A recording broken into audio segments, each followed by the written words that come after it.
Good day, all. Today's video is on the medical use of cannabis and hemp. Let's go through the history of cannabis first. It dates back to at least 2000 BC. It was used for pain and depression, according to historical records.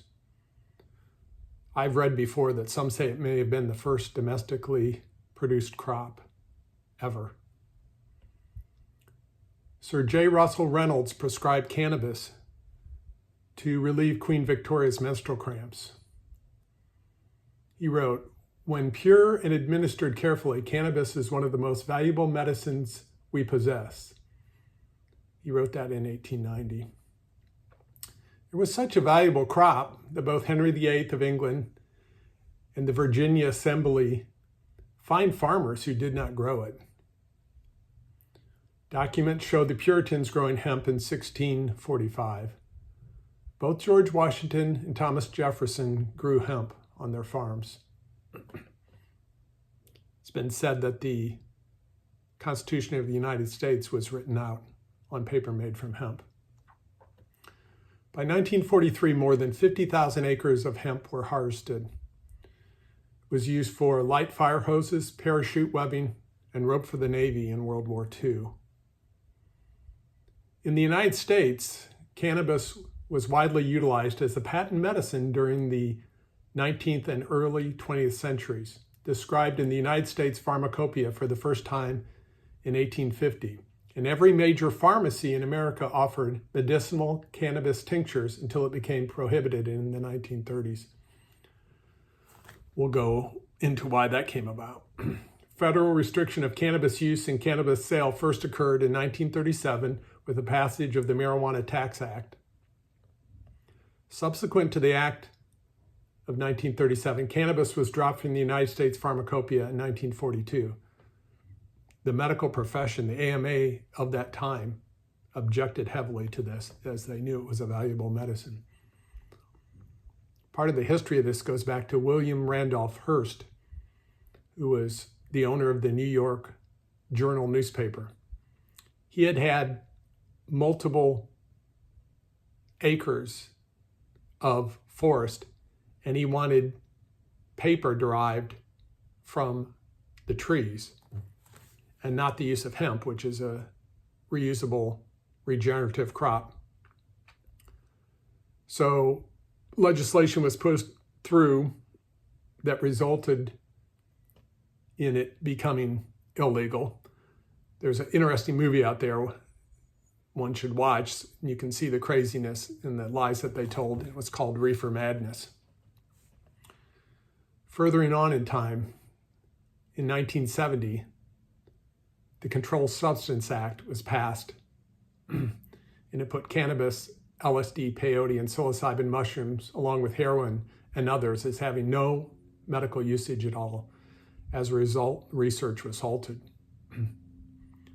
Some of the positive influences, like I remember one of them talking about it reducing pressure in the eyes, came about as a result of them trying to find negative things associated with it, but they found the opposite. I believe that the movement of the 60s, the peace and love movement, were problematic for the military-industrial complex.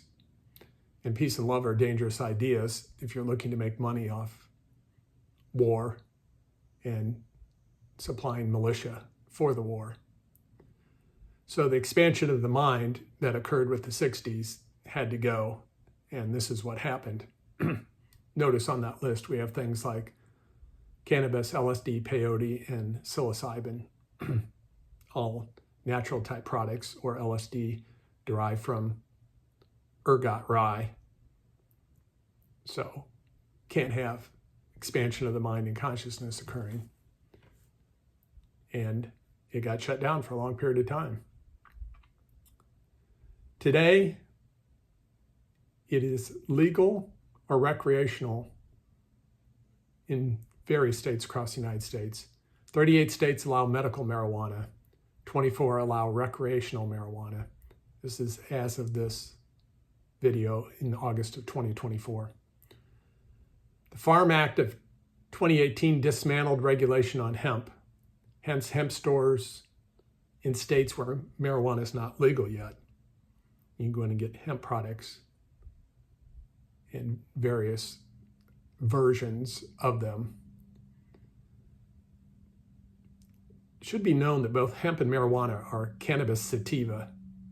Hemp's defined as having less than 0.3 THC, hence you get no high associated with it. Hemp and marijuana deliver what are called phytocannabinoids to the body. Endo, produced by the body, or endocannabinoids, are produced naturally by our body. There's a system in the body called the endocannabinoid system. It's in constant communication with every organ system in your body. We have receptors in cells that accept the endocannabinoids and plant-based phytocannabinoids. They seek to maintain homeostasis or balance with conditions such as stress and anxiety, insulin sensitivity, nervous system health, pain and inflammation, heart health, cancer, insomnia, eye health, bone repair, and reproductive health. When your endocannabinoid system is functioning properly, you enter a state of balance, health, and well-being. There are dozens of plant cannabinoids known today. Cannabinoids are chemical compounds found in cannabis responsible for its unique effects. Most research is done on THC and CBD. However, there are hundreds of other cannabinoids, known and unknown, that contribute to the medicinal effects of cannabis sativa. THC is known for delivering the psychoactive high, namely the euphoric and mood-enhancing effects, along with many of its health benefits. CBD, on the other hand, is THC's non-intoxicating relative, but also shares a relaxing characteristic. Like THC, CBD may help users manage various health conditions with no risk of mind-altering side effects. CBN, a newly researched cannabinoid, has been found to have tranquilizing properties. THCV is gaining attention for its potential appetite suppression and blood sugar regulation properties, while CBG is being studied for its potential anti-inflammatory and neuroprotective effects. There's basically two different cannabinoid receptors in the body. CB1, which mainly influences and affects central nervous system, the brain, and the nervous system, or CB2, the peripheral nervous system, mainly digestion and immune cells. Interesting thing about cannabinoid receptors, I didn't first hear about them as regards cannabis, came from herbal classes, where Carrie Bone, one of my favorite herbalists who founded the company MediHerb, was talking about cannabinoid receptors, basically CBD2, involved with the immune system, being affected by the herb Echinacea. This is my favorite Echinacea product. Echinacea Premium, I take it daily. I have it with me whenever I travel. It is in both of our cars. It is Carrie Bone's #1 herb. And in this day of so much immune compromise, I recommend everyone take it on a regular basis, minimum one a day. There is a compound, and it's called anandamide, and it translates as bliss in Eastern medicine. I feel this can be the bliss one can feel when one partakes of THC-containing products. The endocannabinoid system is the orchestrator of communication throughout the body, and maintaining and fine-tuning the system is essential to maintaining this inner bliss. We feel good when we feel good in our bodies. The other supplement that I take on a fairly regular basis, usually 2 to 3 a week, is hemp oil complex from MediHerb, or Standard Process, I should say, the food concentrate company out of Palmyra, Wisconsin. It's organically grown, processed at low temperatures. It has the full spectrum of cannabinoids, so has everything known and unknown. You go, how could it contain everything unknown? This has happened in the past. The science discovers new things weren't realized before. And they realized that the influence is what's called the full spectrum effect, or the orchestra conducting the body as all of the wisdom of the plant comes through. There are receptors in the organ system, the body, that are affected by both CB1 and CB2 receptors. Lungs, liver, stomach, bone marrow, bladder, skin, brain, heart, intestines, pancreas, spleen, and kidneys all have both CB1 and CB2 receptors. You can see how important the endocannabinoid system is for the body. There are foods and activities that are said to enhance the natural production of the endocannabinoids. Again, the cannabinoids produced naturally within our system. Some of the foods involved here are chia seeds, walnuts, sardines, anchovies, high-quality eggs, dark chocolate. We're going to talk more about that. Turmeric, supplement I take every day. I like turmeric forte from MediHerb. Additionally, meditation, yoga, massage, acupuncture, exercise all enhance our endocannabinoid system. So feeling good in this modern day requires putting it all together and enhancing the endocannabinoid system through proper foods, through exercise, use of hemp and marijuana can all have positive influences for enhancing the system. When it comes to taking marijuana, there's a saying out there that they talk about. It's called set and setting. So it's mindset and the setting, physical setting you're taking it in. Dosages in herbology are usually for a 150-pound man or person. It's good to know your product and know your dosaging. Like with anything, you would want to know your dosaging if you're going to drink alcohol. You want to know your dosaging if you're going to take aspirin or over-the-counter medications. There was a period of time, long time, where I didn't consume it at all. It wasn't legal.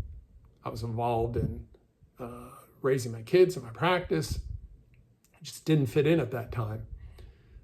It took research and introspection and experimentation to get to the point where I use it occasionally, which we'll talk about.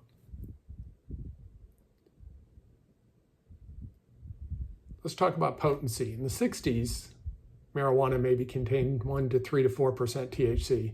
Today, you go into stores, it might be 18 to 23%.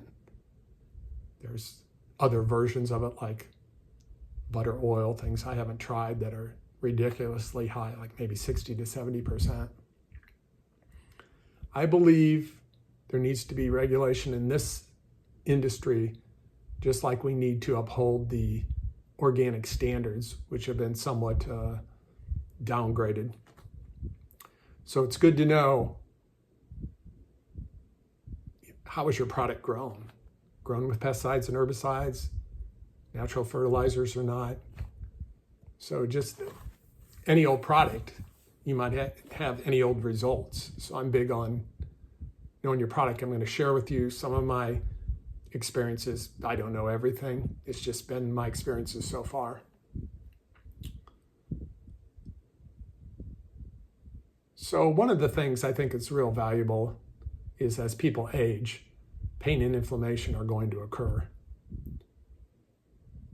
So I play active pickleball, play it aggressively, and I'll feel the results. We'll do long car rides to visit grandbabies, sometimes 12, 13 hours in the car, and we shoot it straight through, just stopping for bathroom breaks and eating out of our cooler. We do that because we want to eat healthy on the road.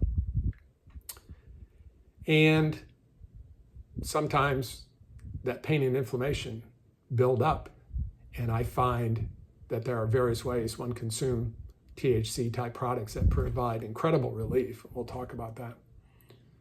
So marijuana has been talked about as they say, oh, it's a gateway drug. And I'm going to say, okay, let's look at this. There's medical doctors out there using it as a reverse gateway drug.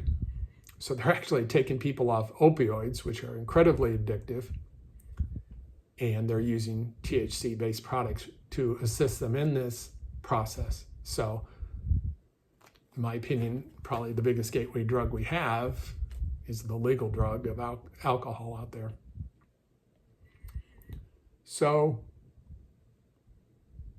I would caution, as it comes to THC products, to not overuse it. I don't recommend it for the young developing brain. Hemp is usually okay, but not THC if you were drug tested, so be aware of that, and know your state laws, as with all things. There are liquid tinctures out there, and one of them became very famous, and it was called Charlotte's Web. And when Colorado first became legal for marijuana, you had many parents with kids who had seizures moving to that state because of the results. So Charlotte was a little girl. She had a severe form of epilepsy called Dravet syndrome. She had as many as 300 grand mal seizures a week. She could barely speak, used a wheelchair, and had repeated cardiac arrest. Imagine if you were parents of that gal. Almost all her symptoms disappeared when she took an oil infused with a strain of marijuana low in THC, high in CBD. The oil became known as Charlotte's Web. I read the follow-up to this girl. Her symptoms were much better. Unfortunately, she did pass at age 13, which in some ways might have been a relief for that young girl. One of the products that I like is Kiva chocolate, Kiva. This is cut up or segregated into 20 pieces. Each are 5 milligrams each. So I'm going to talk about this particular product because I like it a lot. It's certainly not the only one out there, but it's a nice delivery system. So it's a dark chocolate. My favorite kind of all of them is blackberry. Love the taste of it. So herbalist Carrie Bone talked about the benefits of chocolate, and dark chocolate in particular, known as the food of the gods. Has antioxidant properties to it, lowers blood pressure, improves blood flow, reduces heart disease risk, improves brain function through improved attention and memory. I like all that. Carrie likes 90% cocoa. I actually prefer something with taste, so I'm more in the 55 to 60%. The Kiva chocolate is derived strictly from cocoa beans that contain no flavors or additives. Company uses 54% cacao, semi-sweet, for its dark chocolate bars and Kiva terabytes, while its milk chocolate bars are made with a minimum of 34% cacao. I have no interest in this company financially or otherwise. It's just one I've had success with. You can look it up on www.kivaconfections.com. It's not available in all states where recreational marijuana is available. 11 states as I record this video. Each is produced from a blend of cannabis indica and cannabis sativa, strained from the highest quality California cannabis.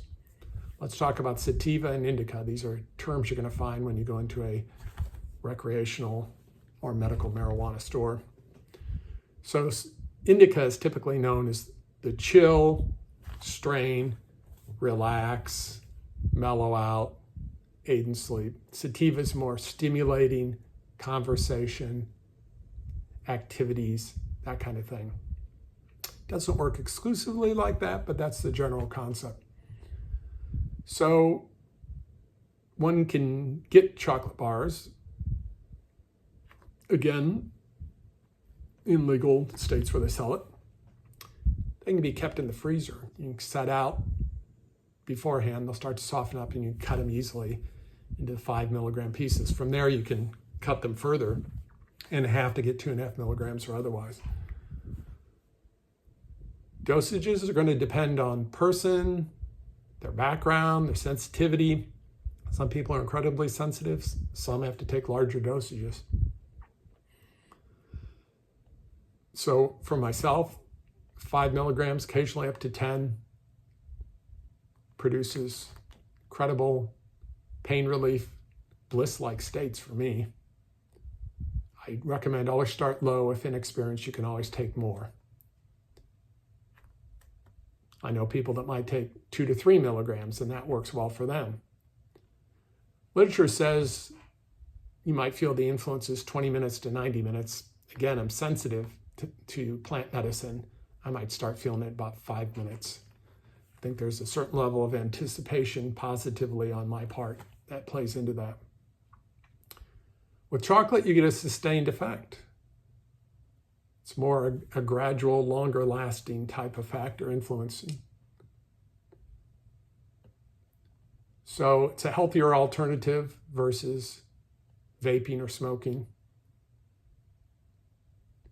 There's no smell associated with it, no lung coughing or harshness. So the edibles produce a more sustained effect than other methods of consumption. This is because when eaten, the cannabinoids like THC, CBD, and CBN are metabolized and converted by the liver, which is not the case with smoking or vaping. Results in more of a whole body effect that stays in the bloodstream for a longer period of time. And I found this to be so. The Kiva 100 milligram chocolate bars come in a variety of flavors, including milk chocolate, dark chocolate, blackberry, that's my personal favorite, churro milk chocolate, and peppermint bark dark chocolate. They also offer a 5-to-1 CBD to THC bar with 100 milligrams of CBD and 20 milligrams of THC. And they have an espresso dark chocolate bar and a CBN midnight mint dark chocolate bar. They each have 100 milligrams of THC and 100 milligrams of CBD or CBN. So again, it might take 15 to 20 minutes to feel the effects. Your wait time depends on your metabolism, your height, your weight, your prior cannabis experience, how much food's already in your stomach.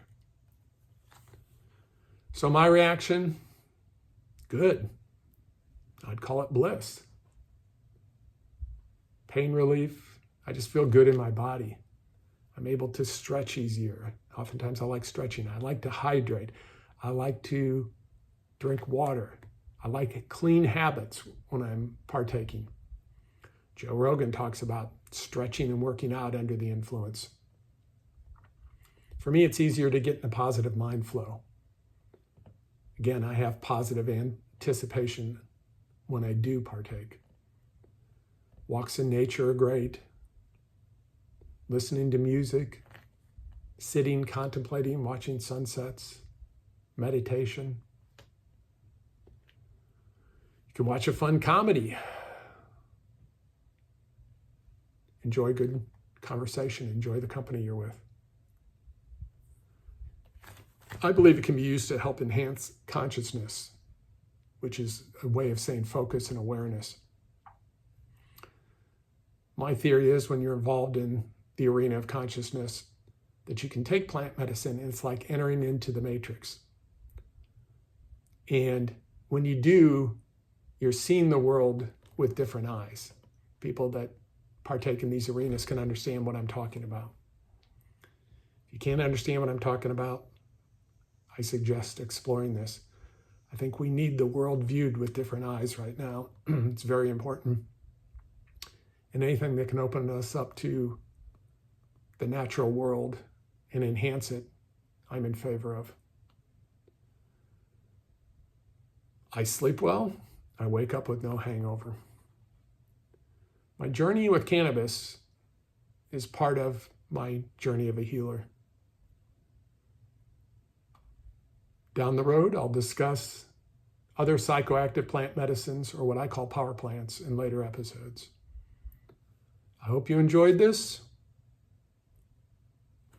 Have a great day.